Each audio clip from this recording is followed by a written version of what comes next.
The Second World War was over, but peace did not follow. Europe lay in ruins, millions were dead, and yet, beneath the ashes of the Third Reich, a new kind of war had already begun. A war not fought with bullets, but with minds.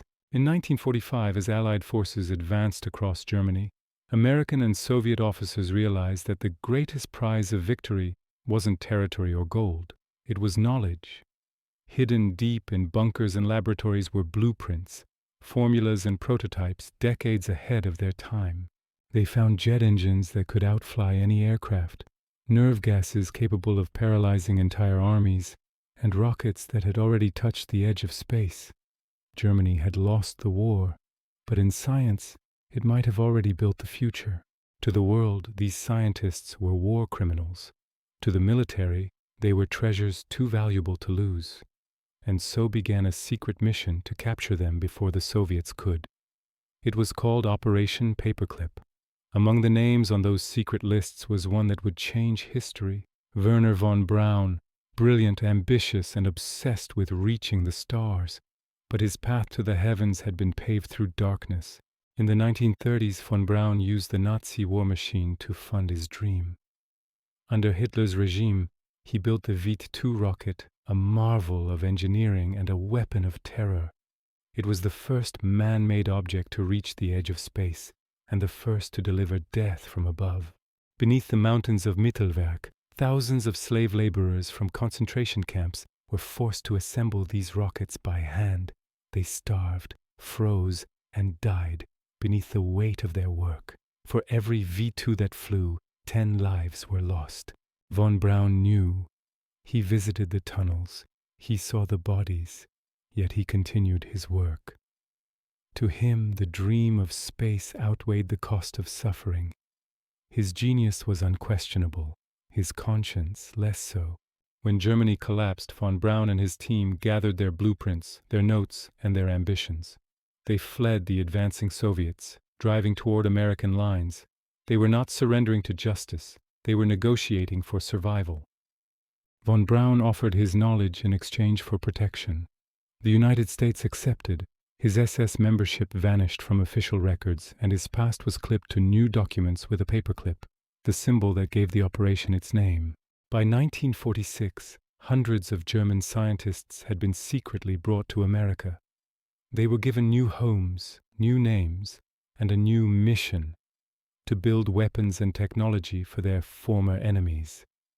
The Cold War had turned criminals into assets.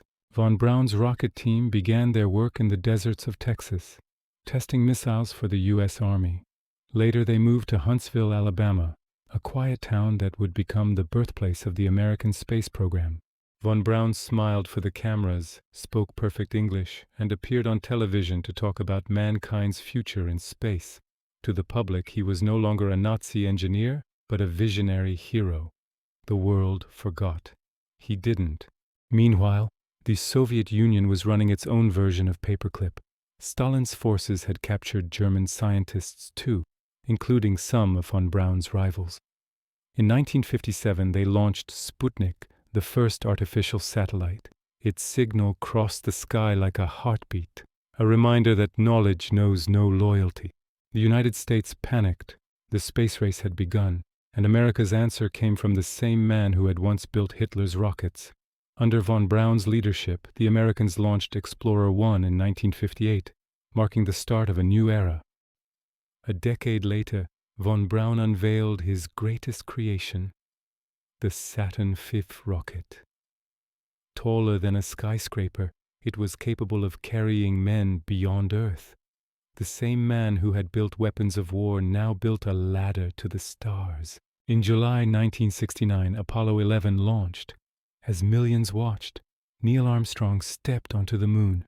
Humanity celebrated a triumph of peace. But the engines that carried us there were born from war. In mission control, von Braun watched silently. He had reached the dream, but he could never escape its shadow. Operation Paperclip didn't end with rockets. It spread into medicine, chemistry, and psychology.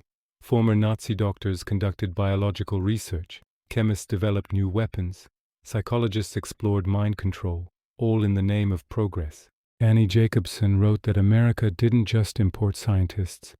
It imported secrecy itself. Files disappeared, crimes were forgotten, and ethics were postponed. The laboratories of democracy learned to hide truths as efficiently as the dictatorships they had defeated. Michael Neufeld, in The Rocket and the Reich, revealed the paradox at the core of it all. The same genius that drives progress can destroy it. Science itself is neutral until someone decides where to aim it. In von Braun, dreamer of space, engineer of war, Neufeld described a man who embodied that contradiction. Von Braun was both visionary and opportunist, hero and accomplice, scientist and survivor. His rockets carried both dreams and ghosts. By the time von Braun died in 1977, he was an American icon. He received medals, honors, and a place in history books. Children learned his name beside Galileo and Newton. Few learned about Mittelwerk. Few knew how much silence it took to build the future. Operation Paperclip faded into classified archives, but its influence never disappeared. The technologies it birthed, satellites, missiles, computers, became the foundation of modern civilization. The cost was simply rewritten out of the story.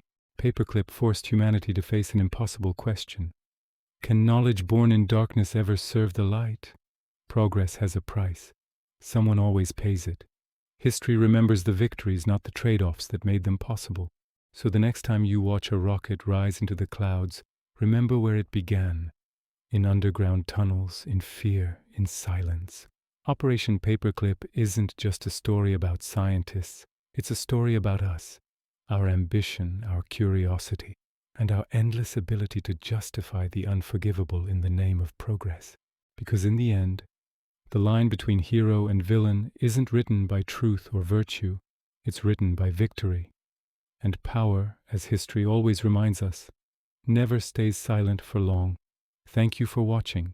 If this story moved you, consider subscribing for more journeys through the hidden corners of history.